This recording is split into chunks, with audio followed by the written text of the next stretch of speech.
Are you afraid of nuclear power? Probably not. But you might be afraid of just nuclear energy because of what? Nuclear bombs, nuclear holocaust, nuclear fallout. Um, if you were alive back in the 70s, you might remember what? 3 Mile Island accident. You might remember a few years later there was something over in Ukraine called Chernobyl, which was more than just an accident. That was a full-blown disaster, but not because it wasn't foreseen, it was. In any case, today I'm going to talk to you about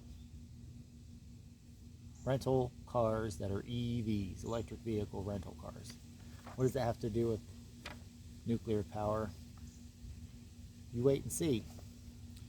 So, this is an article written in The Atlantic by Sahil Desai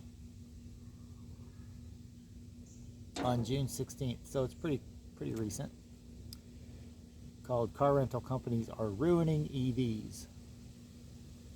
Good luck charging your surprise electric rental car." Interesting. So he begins with a story. The best way to cap a weekend road trip, I can assure you, is not by jostling for an EV charger outside a Sheetz gas station in Scranton, Pennsylvania. It's Memorial Day and I'm in a runt of a rental car trying to outmaneuver a Ford F-150 Lightning. 30 minutes of waiting for a charger to free up is bringing out my most Darwinian instincts. Like an eagle swooping down to nab a goat, my tiny black Chevy Bolt EUV swings into the spot before the pickup even knows what's happening. The adrenaline rush of sweet victory is immediately tampered by an emotional letdown.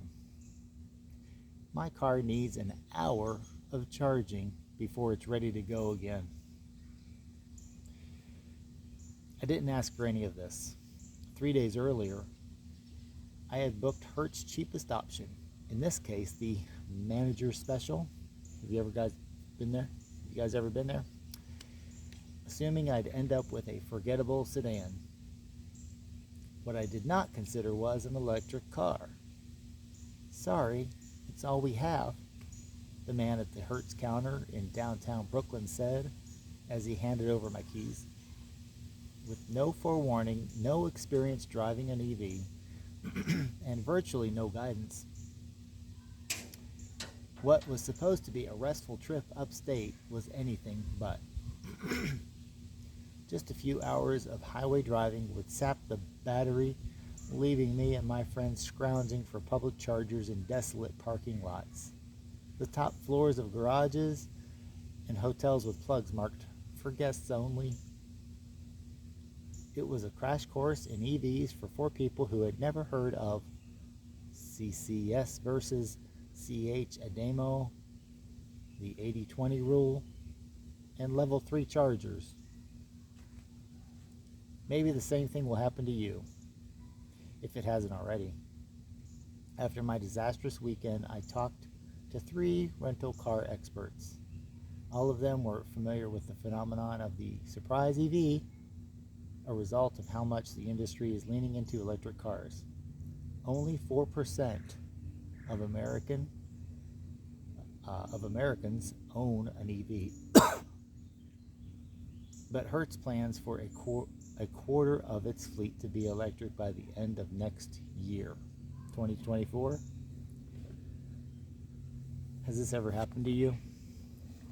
Have you ever gotten surprised by a surprise EV rental car? If so, drop it in the notes. Let me know how it went. But we're going to tie this back into the original subject, which was nuclear energy. If you've seen my prior videos about EVs, you might have understood where we're going with this. Also, if you saw the short I put out a few days ago, you'll know. But hang on, we're going to dive into this article some more in a follow-up video, so stay tuned, check in, subscribe, and if you're enjoying these discussions about electric vehicles, then give me a thumbs up. Give me a thumbs up no matter what, even if you don't enjoy it. Come back again. I think you'll be pleasantly surprised at where we go with all this, because at Driving at Home, we're all about all cars, all the time, and yes, even electric cars.